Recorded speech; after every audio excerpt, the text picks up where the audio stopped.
ایک 5 سال کا بچہ وہ قرآن کریم کی تلاوت کر رہا تھا اور قرآن ویل لکل ہمزۃ لمزہ کو پڑھتے ہوئے وہ بچہ زارو قطار رو رہا تھا۔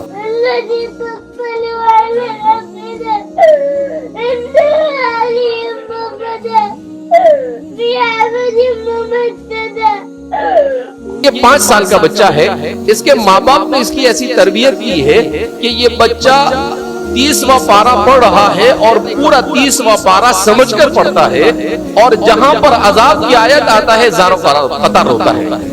اس بچے کو قرآن کی تلاوت کرتے ہوئے اسے پوچھا جا رہا ہے کہ بیٹے کیوں رو رہے ہو تم؟ تو کیا کہتا ہے وہ بچہ؟ مجھے اللہ کے عذاب کا ڈر محسوس ہو رہا ہے۔ اللہ اکبر۔ انہوں نے مجھے کہا ہم نے اپنی بیٹیوں کی ایسی تربیت کی ہے کہ ہماری بیٹیوں کے یہاں یہ التزام ہے کہ بچہ جب سے حمل ٹھہرتا ہے وہ کثرت سے قرآن کریم کی تلاوت کرتی ہے۔ جب بچہ پیدا ہو جاتا ہے تو بچے کے پیدا ہونے کے بعد ہمارے یہاں پر لازم ہے کہ کبھی بھی بچے کو بغیر وضو کے دودھ نہیں پلایا جاتا، اور اس کے سامنے کثرت سے قرآن پڑھا جاتا ہے، اور پھر اس کے بعد جب وہ تھوڑا سا شعور آتا ہے تو وہ کیا کرتی ہے، تو جو سورت پڑھتی ہے وہ ماں اس کے سامنے اس کا پورا قصہ اور اس پوری سورت کو بچے کے انداز میں سمجھاتی ہے، تو وہ بچہ اس کو سمجھ کر پڑھنے لگتا ہے۔